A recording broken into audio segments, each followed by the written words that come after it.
মৃত ব্যক্তিকে দাফন করার পর তাকে কবরে প্রশ্ন করা হয়, কিন্তু যারা পানিতে ডুবে মারা যায়, যাদের লাশ দাফন করা হয় না, তাদেরকে কিভাবে প্রশ্ন করা হয়? মাশাআল্লাহ, দরকারি প্রশ্ন। আল্লাহ রাব্বুল আলামিন কবরের প্রশ্নোত্তরের মুখোমুখি করবেন প্রত্যেকটা মানুষকে। কবরের প্রশ্নোত্তরের মুখোমুখি করার বিষয়টি অগণিত হাদিস দ্বারা যেমন প্রমাণিত, কোরআনে কারীমের আয়াত দ্বারাও প্রমাণিত। কিছু লোক মুনকারে হাদিস অস্বীকারী নামধারী মুসলমান বের হয়েছে, যারা কবরের আযাব এবং কবরে যে প্রশ্নোত্তর হবে সেগুলোর বিষয়কে অস্বীকার করে। অথচ কোরআনে কারীমে আল্লাহ রাব্বুল আলামিন ফেরাউনের অনুসারীদের সম্পর্কে বলেছেন যে আন্নারু ইউরাদুনা আলাইহা গুদুওয়ান ওয়া আশিয়্যা ওয়া ইয়াউমাল কিয়ামাতি আদখিলু আলা ফিরআউনা আশাদ্দাল আযাব।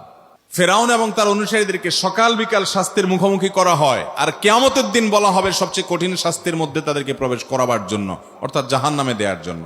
তার মানে তার আগে থেকেই তাদের শাস্তি হচ্ছে, এই আয়াত থেকে পরিষ্কারভাবে বোঝা যায়। আর কবরের আযাব বিষয়ে অসংখ্য হাদিস আছে। নবী করিম সাল্লাল্লাহু আলাইহি সাল্লাম আল্লাহর কাছে পানাহ চাইতেন, আল্লাহুম্মা ইন্নী আউযুকা মিন আযাবিল কবর, আল্লাহ কবরের আযাব থেকে আমি পানাহ চাই। তাহলে বোঝা গেল কবরের আযাব এটা সুসাব্যস্ত, সুপ্রমাণিত।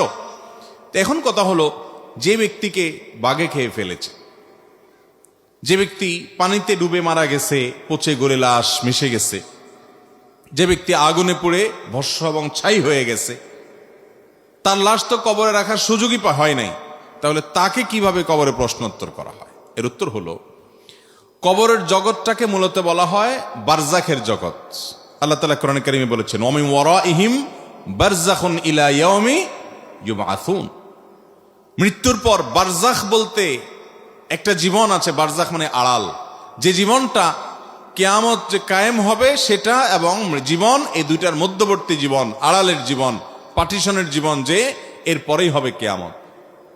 এই বারজাখী জীবন, এখানে মানুষের রূহ যে অবস্থায় থাকে, তার শরীরের ধ্বংসাবশেষ যে অবস্থায় থাকে, ধরেন একজন মানুষ পুড়ে ছাই হয়ে গেছে, একজন মানুষকে বাঘে খেয়ে ফেলেছে, সেখানে বাঘের শরীরের সাথে মিশে গেছে, সে যে অবস্থায় তার শরীর ধ্বংসাবশেষ থাকবে, ওই অবস্থায় ওই জায়গায় রূহ দিয়ে ওখানে আল্লাহ তাআলা কুদরতি ভাবে, অলৌকিক ভাবে, আমাদের দৃষ্টির বাইরে আল্লাহ তাআলা তাকে প্রশ্নোত্তরের মুখোমুখি করবেন।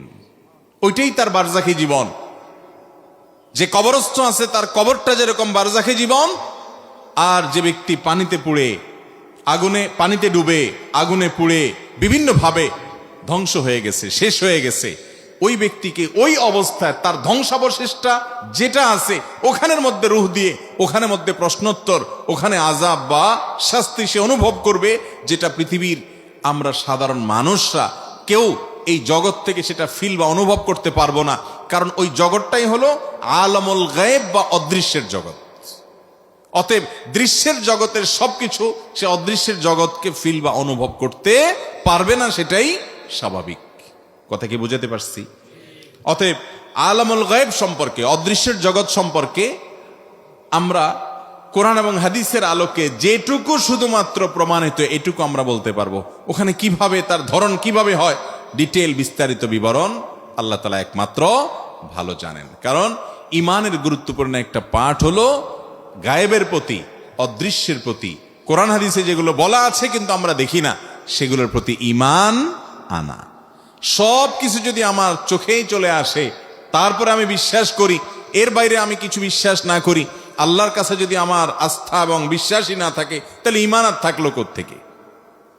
এই জন্য ভাইরা আমার, আলামুল গায়েবের বিষয় সেটি হবে, সেটি নিশ্চিত। তার বিস্তারিত বিবরণ একমাত্র ইলম কার কাছে আছে? আল্লাহর কাছে আছে।